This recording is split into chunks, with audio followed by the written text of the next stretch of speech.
Hey guys, we want to thank everyone for coming to our season ticket holder appreciation. Can't thank you enough for the support you give us and our organization.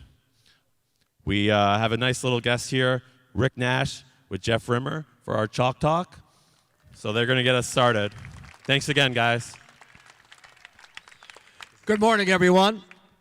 Really appreciate you coming, and above all, we appreciate your support all season long. Now, I think a great way to start today, as we certainly have what I believe is the greatest Columbus Blue Jacket in history. And yesterday was a very special day because it was 10 years ago yesterday, the golden goal was scored and Canada won the Olympics. And a big part of the Olympic victory for Canada was the guy sitting here to my right, Rick Nash. 7 games, he picked up 5 points. And Rick, let's start off by talking, what are your memories of the golden goal and representing your country in the Olympic Games? Well, first of all, it's an honor to be called that, the greatest Blue Jacket ever. I don't know, there's been some great players, but it's nice to be back in front of you guys and back with the organization. Even though I left, Columbus was always home, and I always really did feel like a Blue Jacket, even when you guys were booing at me, but but it was totally fine. I respected you guys even more because I knew how passionate you were about the organization that we're all trying to win for now. To the Olympics, it was incredible, and it's brought a lot of memories back these last couple days, doing a bunch of interviews and things like that. We played in 2006 in Torino, and I think we finished 7th, and I couldn't even go home that summer and show face around Canada. It was that bad, and Canada only really expects gold. So going to Vancouver and kind of winning in your home country, it was a memory I'll never forget. How about the golden goal? Where were you and what were you thinking as the game-winning goal was scored in the Olympic Games? And quite an honor. I know Sidney Crosby was asked all kinds of questions here over the course of the week and yesterday, an extensive interview. But talk about, from your perspective, when the goal was scored. Yeah, you know, it's funny. I was doing an interview with TSN Radio yesterday, and he told me I led the game in shots taken, obviously. And probably about 3 or 4 minutes before that, I had a shot from the right circle that I thought beat Miller, and he just kind of reached his blocker out. It was going low blocker and made the save. And I was thinking that could have been me who scored the golden goal. And then I started really thinking about it. I'm like, the book was already written. Sidney Crosby was scoring that goal, and Canada was going to win gold in their own country. But I was on the bench, and I think I came off 2 shifts before. And replaying the video yesterday, I'm the first one to the pile, so I was excited to hop over the bench and celebrate with the teammates. Is that one of the biggest thrills in your hockey career? That and scoring the game-tying goal against Chicago to put us into the first ever playoffs. It's truly the one goal that I always remember, and I think it's, if you look at my face after that goal was scored, being the captain here and never having a playoff game, it was just it's right up there with the relief of winning gold in Canada. Now, I know you've talked about this before, and I know you did an extensive interview on Fox Sports Ohio earlier on this season. But, boy, just as an aside, has John Tortorella pulled you aside and say, change your mind, you want to come back and play this year? But the point being, you talked at length about wanting to come back and finishing your playing career here in Columbus, and it was something that you gave a great deal of thought of. And had you been able to play and not retire, it would have been retiring as a Columbus Blue Jacket. Yeah, well, this season's been a bit different. I try to stay out of the coach's office because they're just drooling when I walk in there, and they're like, we need you. But obviously my playing days are over, and it's not the way that I wanted to go out. But at the end of the day, I'm still having some symptoms from concussion. So to me, with 3 young kids, it wasn't worth being selfish and coming back for the game I love when, you never know how bad that next one's going to be. And I thought it was a decision for my family and for my kids to be healthy and, still get to come back to Columbus and be part of the organization. And as for 2 years ago, July 1st, I actually had a bunch of offers, which made it a little easier going out, I guess, just knowing that I was still wanted. But I had a deal done with the Jackets, and I was coming back, and it was everything but signed on the dotted line. And the next day I called Jarmo and I said, "Thank you very much. I am a Blue Jacket. I'll always be a Blue Jacket. And if I was coming back to play a couple more years, then it would only be with the CBJ." But I told him I have to pick my family and my kids first. Boy, I'll tell you what, it's been great to have you in the lineup, especially what with the injuries this year. But as a former captain and certainly a loyal Blue Jacket coming back and being part of the organization now, talk about the transition and now learning the business firsthand alongside Jarmo Kekalainen. Yeah, you know what? It's been great. It's been fun kind of taking that 6-year break away from Columbus and then coming back and seeing how much hockey has grown even from them. I think we all owe a huge thanks to Doug McLean and what he brought here and, starting the Blue Jackets in the minor hockey system and the Chillers. It's incredible. And now my kids are in the hockey system, and it's fun to kind of go full circle and come back and see it. It's been amazing, but it was never a never doubt for me to come back to Columbus. It was always going to happen this way, and now to come full circle and be working for the organization, I find myself pretty lucky. I think a lot of people put in a lot of time before they get into the management team, and I consider myself lucky and. Valuable in some aspects that I'm so fresh out of the game, so I can kind of help them with decision making. But I'll tell you one thing: I've been around a few GMs and a lot of management, and there's not a guy in the league that works as hard as Jarmo. He was a scout for 14 or 15 years before he took obviously the general manager job, and he knows every single player in the world, and he puts his work in. So I truly believe that we're lucky to have him here in Columbus. Now, as I guess an advisor working alongside Jarmo, what kinds of things does he have you doing at the same time you get a chance to learn the business firsthand? Yeah, so it's a bunch of scouting mostly, some player recruitment, going to see our young guys in the Ontario Hockey League, keeping tabs on them, seeing our NCAA guys, trying to help them. So a little bit in the development. Over at World Championships, went to a few pro tournaments in Europe, trying to find, that 25, that 26-year-old that just hasn't blossomed yet, and he's, you can sign him as a free agent. So all that stuff on the hockey side. On the business side, I get to spend more time with you and try to grow the game. So I find myself lucky for that, but. It's interesting. This market has grown so much. I feel like when I first got here, Blue Jacket fans and the hockey craze was still in the honeymoon. That's what everyone always said to me. You're in second year, third year as an organization, and you're in the honeymoon stage. This will never last. And then I look at the playoffs last year, and then I look at this year's attendance, and it's a hockey city. I know OSU football is huge, but Blue Jacket fans love their jackets, and it's fun when we put a winning product on the ice. Well, I think we're going to start talking about the team. And yes, they've hit a little bit of a bump in the road. But how many people, put up your hands, how many people expected the Blue Jackets, knowing how this season started, to be where they are right now? Not too many? How many of you now are pleased where the Blue Jackets are right now? All right. And, yeah, it's been a bump in the road. And Rick, this team is still very much in contention. It's going to be a great finish to the season.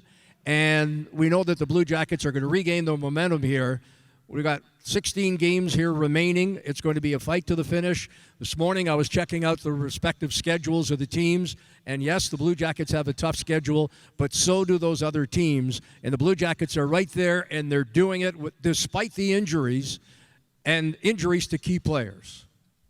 Well, I think you bring up a good point when you say, at the start of the year with everything that happened over the summer, if we had 16 game lefts and somewhat controlled our own destiny to get to the playoffs, would you take it?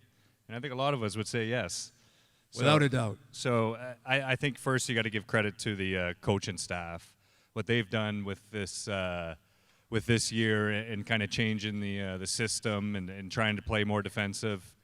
It seems to work. I mean, that run that we went on was incredible. Then second of all, you got to give a lot of credit to the players.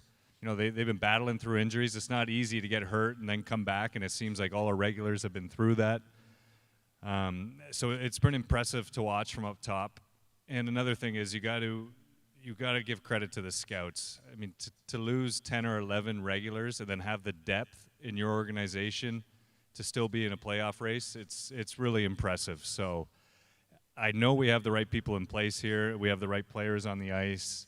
And yeah, the last 5 games haven't been great, but that's the great thing about hockey is you don't have to wait another week till the next game. It's coming soon. You look at the situation here right now and then look forward, and perhaps this is what you and Jarmo and other members of the management are discussing, maybe even on a daily basis. Despite 11 players maximum being out of the Blue Jackets lineup, we've seen a number of players being called up.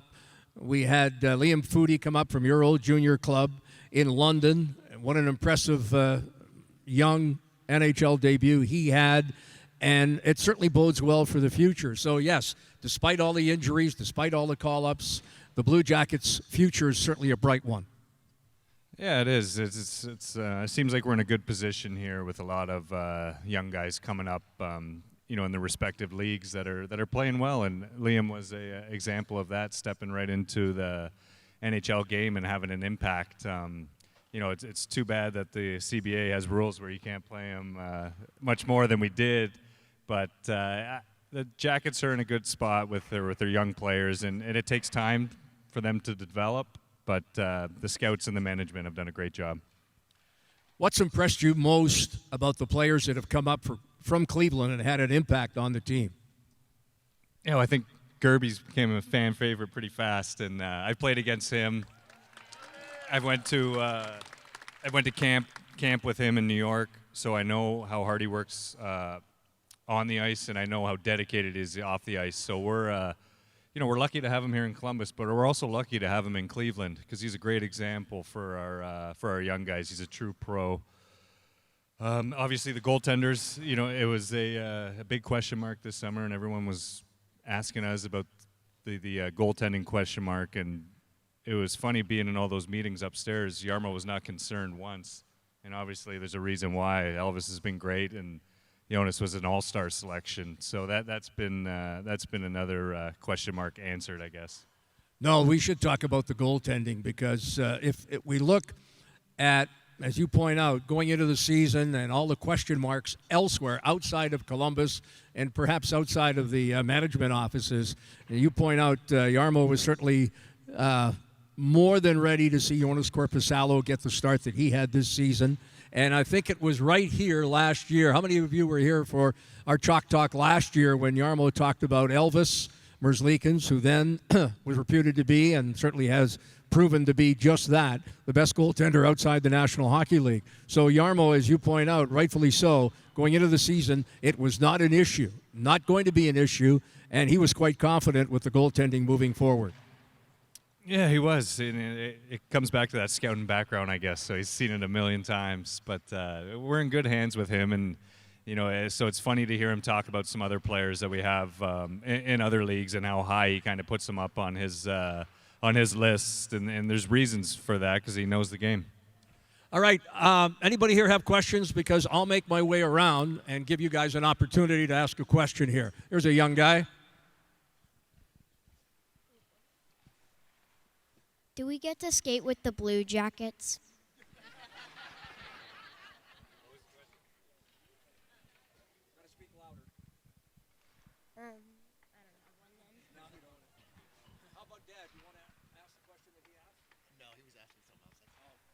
Any other questions here? Somebody's got to have a question. Rick, wondered if you played any other sports growing up, and when you decided, if you did, when you decided that you'd focus solely on hockey, and what you'd recommend to kids as far as playing one sport versus a lot of sports when they're young. Yeah, so I played, when I was 6, 7, 8, I played every sport, soccer, baseball, and then I played lacrosse until I was 15, and I got drafted that summer to London. And I remember my dad sitting down with me, and he said, well, you have to pick now, lacrosse or hockey. And thank God I picked hockey. But, you know what? Right decision. Yeah. But, you know what?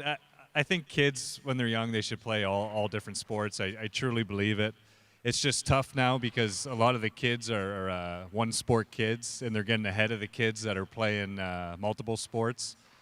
I would leave it up to the kids to make the decision. If they want to play hockey year-round, let them play hockey year-round. If they want to play 4 other sports with their buddies, then I would be all for it. I'm another firm believer that if your kid's good enough, he's going to get recognized in whatever sport he is. There's scouts all over the world for every sport. It's a good question, though, and it's a tough answer. Young fella here, what's your question? Why do you guys have to practice? Why the guys practicing? Well, because practice, well, it doesn't always make perfect, but that's how you work on your game, and that's how you get better. So the guys will go on the ice today for a skate, and you guys will get to watch, and that's it. Practice makes perfect. Hey, Rick, I know you said you scored bigger goals, but the goal you had against the Coyotes in '08, have you had any other goals in juniors growing up that were more spectacular than that one, or is that one at the top of the list? The Phoenix goal's definitely up there for one of my prettiest goals. I scored a goal at the World Championships against Finland that was in the gold medal game that sits up there too, but one in Vancouver against the Russians in the quarterfinals. But still, to this day, when people ask me my most important goal that I've scored, it's always that one in Chicago at the United Center to tie the game with a minute left, and all we needed was one more point to get in the playoffs that year, and that's still the goal that I remember the most. That goal that you're talking about in Arizona, I think Rick took a penalty, probably never should have had the penalty, and he was not very happy going to the penalty box, and I remember that as if it was yesterday. He came out of the box, and he was a man possessed. You were going to score the game-winning goal regardless. You were so upset after taking what was really a bad call by the referee. Yeah, it was. We were up a goal, and then I took that penalty late, and then Phoenix scored to tie the game up. So obviously, you don't feel great after that, and then coming out, and you know, I every game I tried to do something like that. It was just that game it worked out. He turned around the two defensemen, Morris and Yandel, as I take a seat here. He turned them around just like I just fell right there. That's the way they fell, was scoring the goal. Can you mind coming over this way?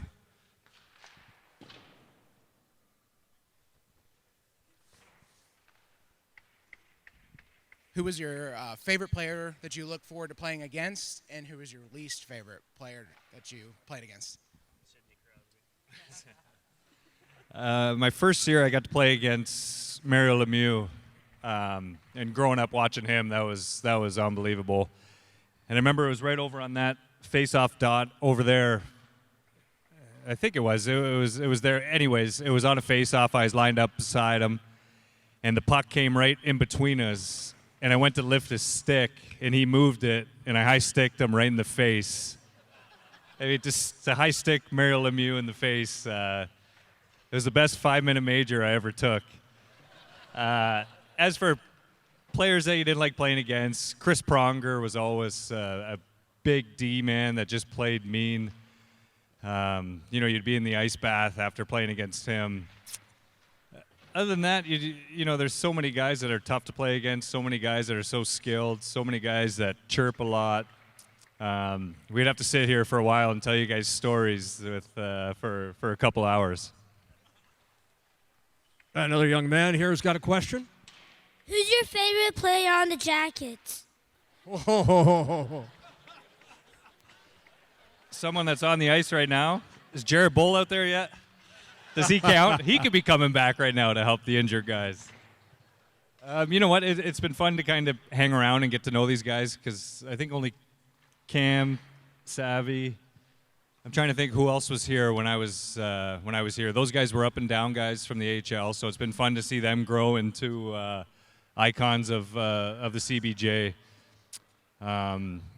You know what? It's nice just to be around hockey again, and it's made the adjustment easier from retirement. But playing with them, I'd have to say my favorite is Cam. Yes, young lady. How do the Blue Jackets go so fast when they go on the ice? On the ice. Say it louder, Amelia. Say it louder. How do they go so fast on the ice, the Blue Jackets? How do they go so fast on the ice? That comes back to your brother's question. A lot of practice. Yeah, a lot of practice, a lot of working out. You know, a lot of skating lessons. So that's how you become a good skater. Since you've been doing a lot of scouting, what do you think of the goalies that are now coming up through the college ranks? Goalies that are in the NCAA league? Yeah, I mean, it's kind of interesting because you're seeing, you know, I feel like when I came in the league, there was a lot of French-Canadian goalies. You know, now it seems like there's a lot of Russian goalies that are coming in the league and Latvian and those different countries. So it's something that I've thought about. Why have the North American goaltenders, you know, haven't been coming around as much as they used to? I don't know if it's the training style, but it's definitely something that I've thought about, and it's probably a good question to ask Elvis and see what they're doing over there because a lot of number one goalies, it seems like, are coming from overseas now. Mm-hmm. You know, that's a great way to end it here this morning, Rick. During one of the lockouts, you went over and played in Europe alongside Joe Thornton in Switzerland. And have you seen the NHL grow since then with the number of Europeans that have come in? And it's really, it's astounding to see how universal the game of hockey has become. And you had a chance years ago now to go and play in Switzerland and see the improvement over the years. Yeah, I didn't really know much about it before going over there, how the leagues were. But the hockey was great, and the competition level was high in all those different leagues. And I will say, if you guys ever have a chance to go over there and see a game in one of those pro leagues, you have to take the opportunity to go. You could probably relate it to a Columbus Crew game. But there's drums, you know, they're singing and chanting the whole game. They have a whole standing section.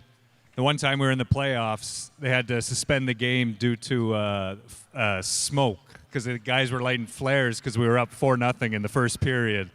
So if you're ever over there and you have a chance to see a European Hockey League game, take advantage of it.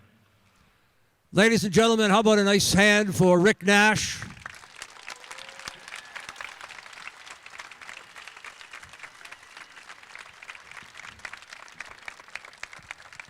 I want you folks to enjoy the practice here this morning and enjoy the autographs. Have a great day, and again, we thank you for your support.